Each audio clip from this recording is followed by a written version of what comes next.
के साथ। नमस्कार, सिटी वाराणसी लाइव में आप सभी का स्वागत है। मैं हूं ममता चौरसिया। आइए नजर डालते हैं आज की हेडलाइंस पर। कांग्रेस ने बीएचयू आईआईटी की छात्रा के साथ हुए दुष्कर्म के मुद्दे पर राज्यपाल को संबोधित ज्ञापन जिला प्रशासन को सौंपा। ईवीएम मशीन और वीवीपैट के बारे में लोगों की भ्रांतियां दूर करने को लेकर विकास भवन में ईवीएम मशीन का प्रदर्शन। काशी के डोम राजा परिवार को श्री रामलला के प्राण प्रतिष्ठा में शामिल होने के लिए संतों ने दिया निमंत्रण। और पुरानी पेंशन बहाली हेतु हड़ताल के समर्थन में 96% कर्मचारी, शिक्षक व अधिकारियों ने भरा सहमति पत्र। और अब खबरें विस्तार से।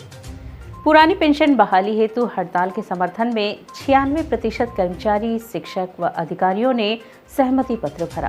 केंद्र सरकार द्वारा अब कर्मचारियों को 60 वर्ष की अधिवक्ता आयु पूर्ण होने के बाद सेवानिवृत्ति के फलस्वरूप अंतिम वेतन की 50% धनराशि को दी जा रही पेंशन अब नई पेंशन योजना के अंतर्गत मात्र 5% धनराशि ही मिल पा रही है, जो जीविकोपार्जन के लिए बहुत ही कम है। इस कारण पुरानी पेंशन की बहाली की मांग की जा रही है। उक्त बातें पुरानी पेंशन बहाली संयुक्त मंच के जिला संयोजक व जिलाध्यक्ष राज्य कर्मचारी संयुक्त परिषद के शशिकांत श्रीवास्तव ने मंच के चल रहे 4 दिवसीय क्रमिक भूख उपवास धरना कार्यक्रम के तीसरे दिन पुलिस लाइन स्थित जिला बेसिक शिक्षा अधिकारी कार्यालय के समक्ष चल रहे धरने में बताया।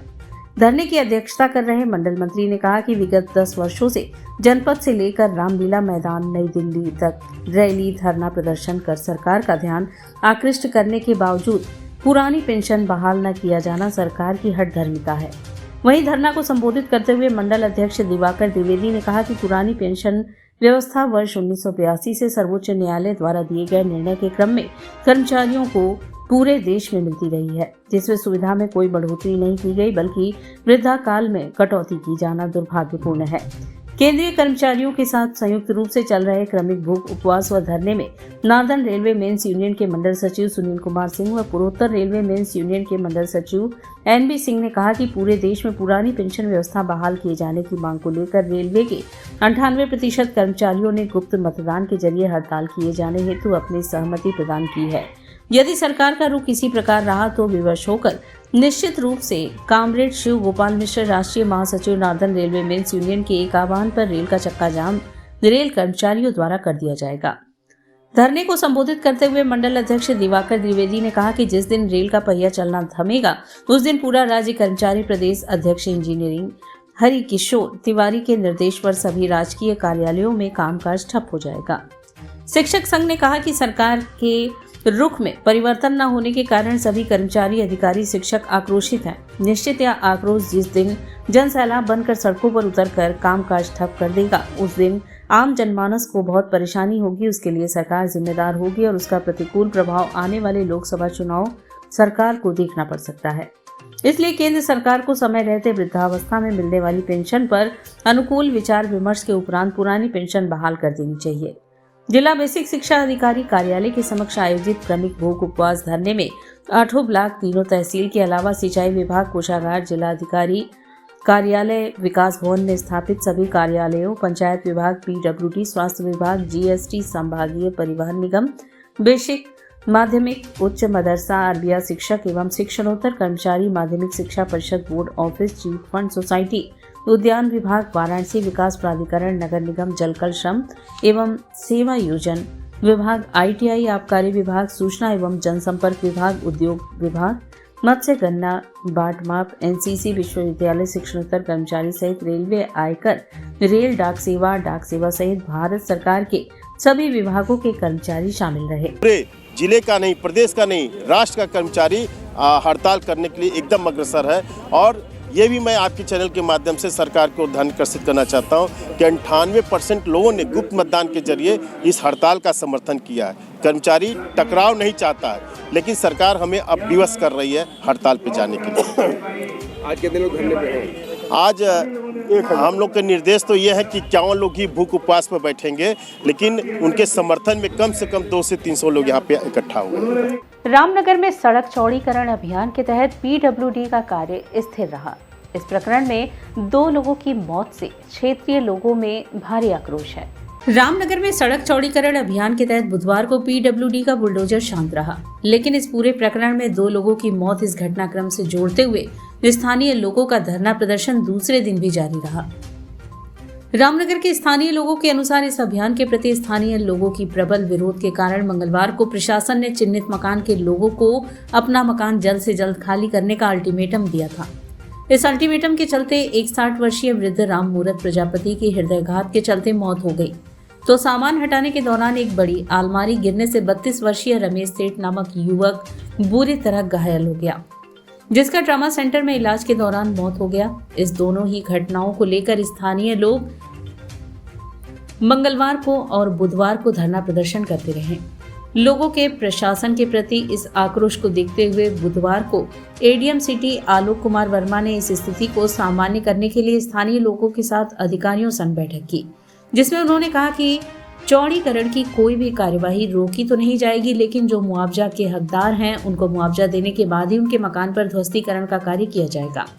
साथ ही उन्होंने 2 लोगों की मौत पर अफसोस जाहिर करते हुए शासन प्रशासन की ओर से दिए जाने वाले मुआवजे के लिए स्थानीय लेखपाल को मौके की जांच पड़ताल कर आगे की कार्यवाही के लिए आदेश दिया। देखिए, 2 लोगों की यहाँ पे मृत्यु हुई है। एक लोग की हार्ट अटैक से हुई है, एक लोग रोड वाइडनिंग के दरमियान अपना मकान खाली कर रहे थे, जिससे अलमारी गिरने के कारण उनकी मौत हुई है। लोगों का ये कहना था कि गरीब लोग हैं, उनको कुछ मदद करी जाए। देखिए, नियमों के अंतर्गत बहुत सारी चीज़ें हैं, जैसे पारिवारिक लाभ दुर्घटना है, अगर ज़मीन है तो कृषक दुर्घटना भी आती है। उसके नाम से तो इन लोगों का ये कहना था कि हमको कुछ मुआवजा मिले। तो नियमों के अंतर्गत जो भी अनुमन्य है, लेखपाल को बुलाया है, वो अपनी जांच रिपोर्ट तैयार कर रहा है। जांच रिपोर्ट के आधार पर जो भी उसको अनुमन्य होगा हम उसे दे देंगे। और अभी ये जो ध्वस्तीकरण की कार्यवाही थी, इसको क्या अभी विराम दिया जाएगा या इन लोग को मुआवजा मिलने के बाद वो किया जाएगा? नहीं, वो हमारा प्रोजेक्ट चल रहा है। ध्वस्तीकरण पे विराम तो नहीं लगेगा, लेकिन ये जरूर है कि हम पहले सीमांकन कर लेंगे। सीमांकन करने के बाद हम कल से ही सीमांकन का काम चालू करेंगे। यहीं हमारे एक जेई वगैरह भी बैठेंगे थाने पे ही, और तुरंत ही हम उनको कंपनसेशन देने की भी कार्रवाई यहीं से प्रारंभ कर देंगे कल ही। कांग्रेस ने बीएचयू आईआईटी की छात्रा के साथ हुए दुष्कर्म के मुद्दे पर राज्यपाल को संबोधित ज्ञापन जिला प्रशासन को सौंपा। बुधवार को बीएचयू आईआईटी की छात्रा के साथ हुए दुष्कर्म के तीनों आरोपी भाजपाई इसी मुद्दे पर प्रदेश नेतृत्व के निर्देशानुसार जिला व महानगर कांग्रेस कमेटी का एक प्रतिनिधि मंडल द्वारा राज्यपाल को संबोधित ज्ञापन जिला मुख्यालय पर संबंधित अधिकारियों को सौंपा गया। प्रतिनिधि मंडल का नेतृत्व जिलाध्यक्ष राजेश्वर पटेल व महानगर अध्यक्ष राघवेंद्र चौबे ने किया। इस अवसर पर जिलाध्यक्ष राजेश्वर पटेल व महानगर अध्यक्ष राघवेंद्र चौबे ने संयुक्त रूप से कहा कि विगत दिनों बीएचयू में आईआईटी की एक छात्रा के साथ कैंपस के अंदर गैंगरेप की घटना हुई, जिसमें दरिंदगी करने वाले भाजपा के नेता आरोपियों ने घटना की वीडियो भी बनाई, जिससे कि छात्रा को ब्लैकमेल किया जा सके। पकड़े गए आरोपी भारतीय जनता पार्टी के पदाधिकारी निकले, जिनमें मुख्य आरोपी कुणाल पांडे संयोजक बीजेपी आईटी सेल बनारस, सक्षम पटेल सह संयोजक बीजेपी आईटी सेल बनारस और तीसरा आरोपी आनंद उर्फ अभिषेक चौहान कार्य समिति सदस्य बीजेपी आईटी सेल के बतौर पहचान हुई है। ये तीनों आरोपी पहले भी छेड़खानी जैसे कुकृत्यों में संलिप्त पाए गए हैं। 2 माह तक सत्ता संरक्षण के दबाव और इनकी राजनीतिक हनक के कारण पुलिस ने कार्यवाही में रुचि नहीं दिखाई, जिससे इनका मनोबल बढ़ा और इतनी बड़ी दरिंदगी की घटना हुई। इस घटना से पूरे उत्तर प्रदेश की बेटियों में आक्रोश है। लड़कियां घरों से निकलने में डर रही हैं। सेंट्रल यूनिवर्सिटी के कैंपस में हुई घटना से सभी विश्वविद्यालयों में भी डर और भय का माहौल है। हम मांग करते हैं कि पीड़ित छात्रा को सुरक्षा और न्याय सुनिश्चित हो और घटना से संबंधित सत्ता संरक्षित लोगों पर कार्यवाही सुनिश्चित हो। यूपी में महिलाओं की सुरक्षा को सुरक्षित किया जाए। इस प्रकरण में प्रदेश अध्यक्ष अजय राय ने जब कहा कि इस प्रकरण के दोषी भाजपाई हैं, ऐसे में उनके ऊपर मुकदमा हुआ, परंतु अब दोषी भाजपाई निकले, ऐसे में तत्काल प्रदेश अध्यक्ष अजय राय के ऊपर से मुकदमा वापस लिया जाए। उक्त प्रतिनिधि मंडल में दुर्गा प्रसाद गुप्ता, अशोक सिंह, ओम प्रकाश ओझा, फसाहत हुसैन बाबू, डॉक्टर राजेश गुप्ता, राजीव राम, जितेंद्र सेठ, दिलीप चौबे, विनोद सिंह, संतोष मौर्य, आराधना यादव, पूनम विश्वकर्मा, अब्दुल हमीद डोडे, शैलेंद्र सिंह, रतनलाल समेत सैकड़ों कार्यकर्ता उपस्थित रहे। हम अपने प्रदेश अध्यक्ष आदरणीय अजय राय जी के आह्वान पे पूरे उत्तर प्रदेश के मुख्यालयों पे प्रदर्शन करके हम सब लोगों ने आईटी के छात्रा के दोषियों जो बीजेपी के नेता हैं, बीजेपी के नेताओं द्वारा संरक्षित हैं, उनके घर पे वो बुलडोजर की कार्रवाई कहाँ होगी, कब होगी और जो एक विनोद उपाध्याय गोरखपुर में आदरणीय योगी जी के खिलाफ चुनाव लड़ने का काम करते हैं, उनके ऊपर आपराधिक मामलों की संख्या बढ़ा करके, मुकदमों की संख्या बढ़ा करके, इनाम की राशि बढ़ा करके, जिस तरीके से फर्जी तरीके से सुल्तानपुर में एसटीएफ द्वारा विनोद उपाध्याय की हत्या की गई है, इस दोनों घटनाक्रम की निष्पक्ष जांच की मांग को लेकर के हम सब लोगों ने, हमारी जिला इकाई, महिला इकाई, विधि प्रकोष्ठ, व्यापार प्रकोष्ठ, तमाम हमारे महानगर के साथियों ने, पदाधिकारियों ने, फ्रंटल संगठन हमारे यूथ कांग्रेस एनएसवाई के लोगों ने महामहिम राज्यपाल को संबोधित ज्ञापन सौंपा और उचित कार्रवाई की मांग की। विकसित भारत के तहत किए गए कार्यों और बदलते बनारस को जानने के लिए त्रिपुरा से पत्रकारों का एक दल 5 दिवसीय दौरे पर वाराणसी पहुंचा। भारत सरकार के सूचना एवं प्रसारण मंत्रालय के पत्र सूचना विभाग अगरतला एवं लखनऊ द्वारा संयुक्त तत्वावधान में त्रिपुरा से पत्रकारों का एक दल 10 से 14 जनवरी तक विकसित भारत के तहत किए गए कार्यों और बदलते बनारस की झलक जानने के उद्देश्य से वाराणसी पधारा।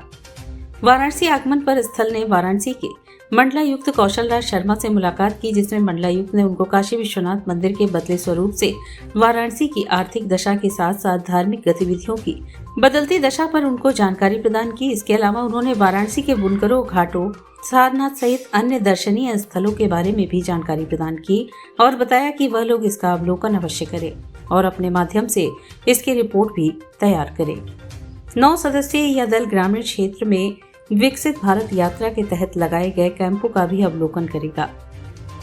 इस अवसर पर वाराणसी के मुख्य विकास अधिकारी हिमांशु नागपाल ने दल के सदस्यों को वाराणसी में विकसित भारत अभियान के तहत लगाए गए कैंपों के साथ साथ इसका लाभ प्राप्त करने वाले लाभार्थियों के बारे में भी जानकारी प्रदान की और बताया कि किस प्रकार से वाराणसी में इसको आयोजित किया गया है। ईवीएम मशीन और वीवीपैट के बारे में लोगों की भ्रांतियां दूर करने को लेकर विकास भवन में ईवीएम मशीन का प्रदर्शन किया गया।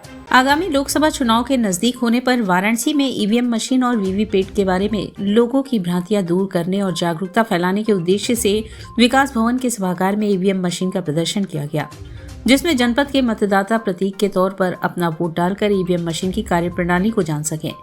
इस मौके पर उपस्थित वाराणसी के जिलाधिकारी एस राजलिंगम ने बताया कि इसमें ज्यादा से ज्यादा लोग आकर इसके बारे में जानकारी प्राप्त कर सकते हैं।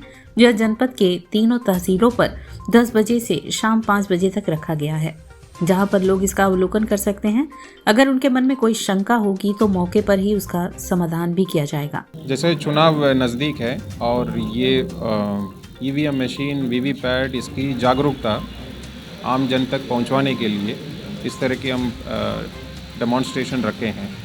तो कोई भी इसमें पब्लिक आके इसको अपना डमी वोट डाल के देख सकते हैं कि कैसे ईवीएम और वीवीपैट इसमें काम कर रहा है। कहाँ प्रशिक्षण इसका चल रहा है? ये अभी फ़िलहाल जो तीनों तहसील और मुख्यालय तो 2-2 मशीनें दिए हुए हैं और एक वैन भी आएगा जिसमें मशीन लगा के ये हर गांव पंचायत को और हर वार्ड को भी जाएगा, जिससे कि वहां जाके लोग अपना इसके बारे में जानकारी ले सकते हैं और समझ भी सकते हैं। और यहाँ वक्त चला है एक छोटे से ब्रेक का, मिलते हैं ब्रेक के बाद।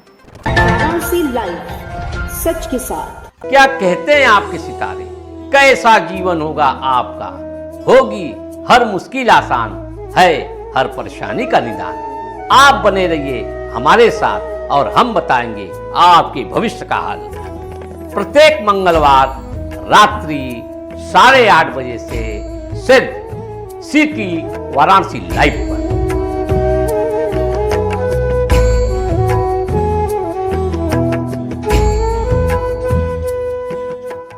वाराणसी लाइव, सच के साथ। और ब्रेक के बाद पुनः आपका स्वागत है।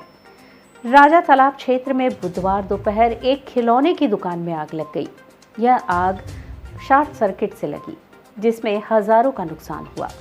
राजा तालाब में बुधवार दोपहर बाद खिलौना और प्लास्टिक की वस्तुओं के विक्रेता राम आश्रय गुप्ता की बंद दुकान में आग लग गई। हजारों के नुकसान का अनुमान है। राजा तालाब के कचनार गांव के निवासी राम आश्रय अपने पैतृक मकान पर खिलौना और प्लास्टिक की वस्तुओं की दुकान चलाते हैं। बुधवार दोपहर के बाद बंद दुकान में शॉर्ट सर्किट से आग लग गई। आग की लपटें व धुआं निकलता देख पड़ोस के मौजूद लोगों ने दमकल को सूचना दी। दमकल के पहुंचने के पहले स्थानीय लोगों की मदद से आधे घंटे में आग पर काबू पाया गया। राम आश्रय के मुताबिक कई खिलौने और प्लास्टिक की वस्तुएं जलकर राख हो गई। अयोध्या में रामलला के प्राण प्रतिष्ठा समारोह में काशी के डोम राजा का परिवार भी शामिल होगा। उत्तर प्रदेश के अयोध्या में 22 जनवरी को प्रभु श्री रामलला की प्राण प्रतिष्ठा में देश भर के संत महात्मा राजनेताओं के साथ फिल्मी हस्तियां शामिल होकर इस ऐतिहासिक क्षण का गवाह बनेंगे। देश भर में श्री रामलला की प्राण प्रतिष्ठा को लेकर निमंत्रण पत्र बांटे जा रहे हैं। वहीं एक ऐसे परिवार को प्रभु श्री राम के प्राण प्रतिष्ठा का निमंत्रण पत्र मिला जिसे सुन सभी अचंभित हैं। यह परिवार कोई और नहीं, मोक्ष की नगरी काशी का डोमराज परिवार है। वाराणसी के हरिश्चंद्र घाट पर रहने वाले डोम राजा परिवार को अखिल भारतीय संत समिति के महामंत्री स्वामी जितेंद्रानंद सरस्वती ने निमंत्रण पत्र उनके घर जाकर दिया। प्रभु श्री राम के प्राण प्रतिष्ठा का निमंत्रण पाकर डोम राजा परिवार बेहद ही भावुक हुए। काशी के डोम राजा परिवार को निमंत्रण देने के लिए उनके घर पहुंचे अखिल भारतीय संत समिति के महामंत्री स्वामी जितेंद्रानंद सरस्वती ने बताया कि काशी में सपत्नीक पहला आमंत्रण पत्र डोम राजा परिवार को दिया गया है। जितेंद्रानंद सरस्वती ने बताया कि श्री राम जन्मभूमि आंदोलन के दौरान 1994 में काशी में धर्म संसद का आयोजन किया गया था। काशी में आए हुए संत काशी के डोम राजा के घर भोजन पर पधारे थे। समाज में भेदभाव और छुआछूत जैसी विधाओं के खिलाफ संतों ने धर्म संसद के दौरान दिया था। एक बार फिर भगवान श्री रामलला के प्राण प्रतिष्ठा का निमंत्रण देकर उसी इतिहास को एक बार फिर जीवंत किया गया है।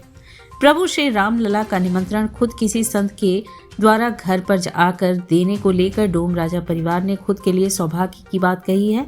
डोम राजा परिवार के सदस्य अनिल चौधरी ने कहा कि अयोध्या में भगवान श्री राम का दर्शन मिलना ही भाग्य की बात होती है। हमें तो मंदिर ट्रस्ट ने भगवान श्री राम के प्राण प्रतिष्ठा के पूजन में शामिल करने का निमंत्रण मिला है। प्रभु श्री राम ने कभी किसी के साथ भेदभाव नहीं किया। अब प्रभु श्री राम की तरह ही समाज से सभी वर्ग के लोगों को प्राण प्रतिष्ठा में शामिल करना बेहद ही गौरव कर देने वाला है। काशी में सपत्नीक प्रथम निमंत्रण काशी विश्वनाथ देवाधिदेव महादेव को और उसके बाद काशी के डोम राजा को सपत्नीक यह आमंत्रण दिया गया है, जिसको संघ विश्व हिंदू परिषद के कार्यकर्ता और श्री राम जन्मभूमि तीर्थ क्षेत्र ट्रस्ट की तरफ से अखिल भारतीय संत समिति के महामंत्री के नाते हम निमंत्रण लेकर के आए। स्वाभाविक है, श्री राम जन्मभूमि के इस आंदोलन में राजा से लेकर के रंक तक सबने योगदान किया और काशी में तो भिखारियों ने तक राम जन्मभूमि की निधि समर्पण में भागीदारी की। इसलिए काशी के राजा बाबा विश्वनाथ और श्मशान के राजा डोम राजा, इन दोनों को समान रूप से हमने निमंत्रित किया है। इस इतिहास का क्षण बनने के लिए 495 वर्षों के संघर्ष के समापन की वेला में इस क्षण पर सबको आमंत्रण। ग्रीन पीस नेचर फाउंडेशन के तत्वाधान में एक पौधा श्री राम के नाम का कार्यक्रम आयोजित हुआ। बुधवार को कचहरी परिसर में डीएम ऑफिस के सामने कलेक्ट्रेट पार्क में ग्रीन पीस नेचर फाउंडेशन के तत्वाधान में संस्था के संस्थापक राजेश कुशवाहा एवं संस्था के अध्यक्ष मोहम्मद आरिफ सिद्दीकी के नेतृत्व में एक पौधा श्री राम के नाम का कार्यक्रम किया गया। इस कार्यक्रम का उद्देश्य है कि जिस प्रकार 22 जनवरी 2024 को मोदी जी के आह्वान से हर घर में दीपक जलाया जाएगा, इसी तरह हर घर में एक पौधा लगाने का पहल किया गया है। कार्यक्रम में मुख्य रूप से सेंट्रल बार के महामंत्री सुरेंद्र नाथ पांडे, अधिवक्ता नीरज कुमार शुक्ला, अधिवक्ता दुर्गा प्रसाद पटेल, अधिवक्ता संजय यादव, सत्येंद्र कुमार श्रीवास्तव, अमित कुमार मौर्य, अभिषेक पांडे, धीरेन्द्र सिंह, रजत उपाध्याय, अधिवक्ता अमित कुमार शुक्ला आदि लोग उपस्थित रहे। प्रभु श्री राम के उत्सव के कारण जो 22 तारीख को उत्सव मनाया जाएगा, पूरे देश में दिवाली का पर्व होगा। उसके उपलक्ष्य में ग्रीन पीस नेचर के तत्वाधान में हम लोग प्रभु श्री राम के लिए समर्पित हैं और उन्हीं का नाम लेके उनके प्रति समर्पित होके हम लोग आज पौधों का वृक्षारोपण किया जा रहा है। आज 11 पौधों का वृक्षारोपण किया गया है, जो शुभ माना जाता है। 11 पौधे वो लगाया गया है। इसके बाद पुनः क्रमशः ड्यू टू ड्यू दिनांक से दिनांक लगाया जाता रहेगा। हम लोग भगवान श्री राम के भव्य मंदिर प्राण प्रतिष्ठा 22 जनवरी को लेकर लोगों में भारी उत्साह है। काशी के केवट भूमि साहनी का अपना अनोखा अंदाज है। राम के भरोसे सारा दुनिया चले लाहो, राम के भरोसे सारा दुनिया चलेला, हमहू चलीला राम तोहरे भरोसे हो, राम के दया से, राम के दया से अयोध्या में मर्यादा पुरुषोत्तम भगवान श्री राम का प्राण प्रतिष्ठा 22 जनवरी को हो रहा है, जिसको लेकर देश के साथ ही विदेश में भी गजब के उत्साह का माहौल है। इस उत्साह के बीच काशी के केवट का अनोखा अंदाज सामने आया है। गंगा की लहरों पर वाराणसी की भूमि पर निषाद प्रभु श्री राम के भजन गुनगुना रहे। राम के भरोसे सारा दुनिया चलेगा, हो हमहु चलीला, राम तोहरे भरोसे हो का बोल पर्यटकों को खूब भा रहा है। बताते चले कि भूमि निषाद वाराणसी के निषाद राजघाट पर रहते हैं और नाव चलाकर अपना परिवार पालते हैं। भूमि के सबसे खास बात यह है कि जब भी पर्यटक इसके नाव से काशी के घाटों की खूबसूरती को निहारते हैं तो भूमि उसमें संगीत का तड़का लगाकर उन्हें इस पल को यादगार बनाते हैं। और अब राम मंदिर की प्राण प्रतिष्ठा से पहले भूमि का नया अंदाज लोगों को खूब पसंद आ रहा है। बनारसी अंदाज में भूमि इन दिनों काशी आने वाले पर्यटकों को राम का भजन सुना रहे हैं और गंगा में सैर कराने के साथ उन्हें अयोध्या जाने के लिए आमंत्रित भी कर रहे हैं। भूमि के इस अनोखे प्रयास की हर तरफ तारीफ हो रही है और उनका गाना भी लोगों को बेहद पसंद आ रहा है। निषाद और जो हम लोग निषाद घाट पे दीप जलाएंगे राम का, और जो हमारे हलवा भूरी सबको बटेगा, हर मनुष्य को वहाँ घाट पे रख के बांटा जाएगा। महोत्सव मनाएगा, दिवाली की तरह महोत्सव हम मनाएंगे। पर्यटकों के लिए नौकायन का क्या? पर्यटकों को उस पार हम लोग छोड़ेंगे, उस पार से हर आप जाइए आइए, फ्री में छोड़ूंगा। अब जो डब्बा में रख दूंगा उनको दान निषाद मंदिर में जाएगा। तो उस दिन नाविक जो है नाविक पैसा नहीं लेंगे। और हम लोग निषाद घाट पे किए हैं, सब घाट पे नहीं किए हैं। निषाद घाट पे आइए फ्री में। लिया गया नाविक समाज के? तो भाई हमारे राम है तो हम लोग भी उनका काम नहीं करेंगे तो कौन करेगा। निषाद राज हम लोग, हमारे राम निषाद राज का सखा है तो हम लोग भी कुछ करें। न्यू इंडिया एक्सप्रेस और हीरो मोटोकॉर्प ने वाराणसी में आत्मनिर्भर भारत के तहत राइड सेफ इंडिया कैंपेन की पहल की। सड़क सुरक्षा वकालत में एक महत्वपूर्ण क्षण को चिन्हित करते हुए न्यू इंडियन एक्सप्रेस ग्रुप और मोटरसाइकिल और स्कूटर की दुनिया के सबसे बड़े निर्माता हीरो मोटोकॉर्प ने आज सुरक्षित आत्मनिर्भर Bharat ride safe India campaign launch किया। इस अवसर पर उपस्थित मीडिया जनों को 9 जनवरी से 12 जनवरी 2024 तक चलने वाली अनूठी पहल सुरक्षित आत्मनिर्भर भारत अभियान पर ध्यान केंद्रित करते हुए उनके सामूहिक कॉर्पोरेट सामाजिक उत्तरदायित्व के एक प्रमुख घटक के रूप में शुरू की गई है।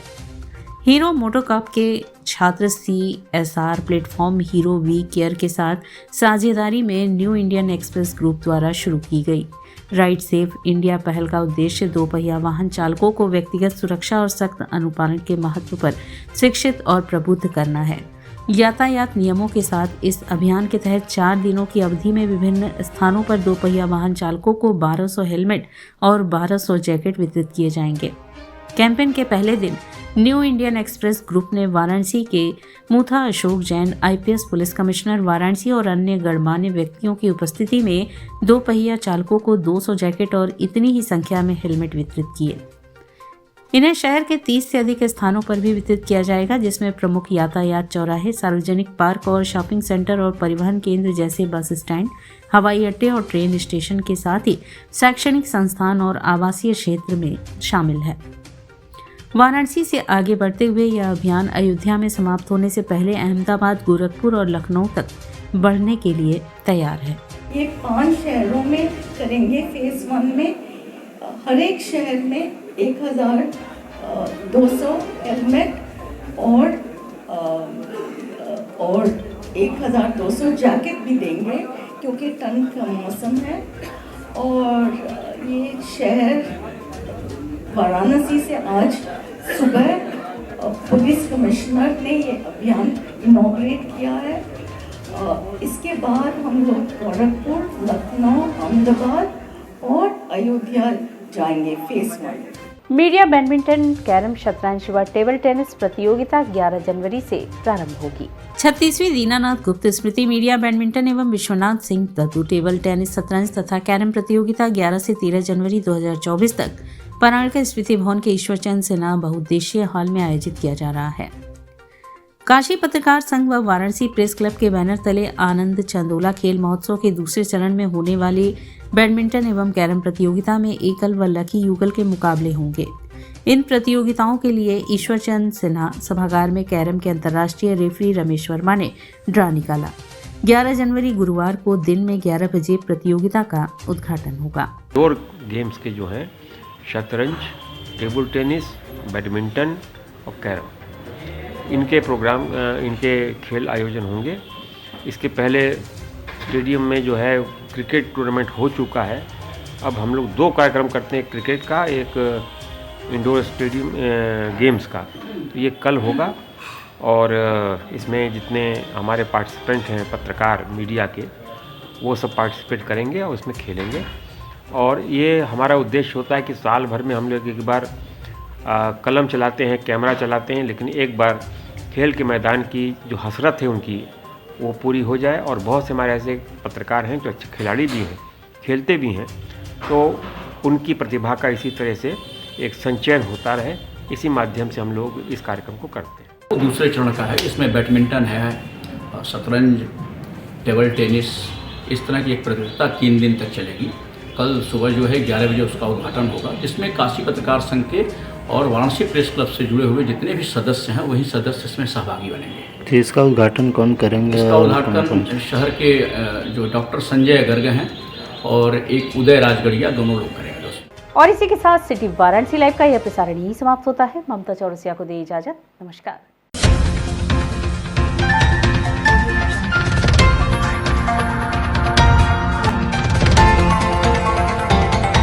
वाराणसी लाइव, सच के साथ।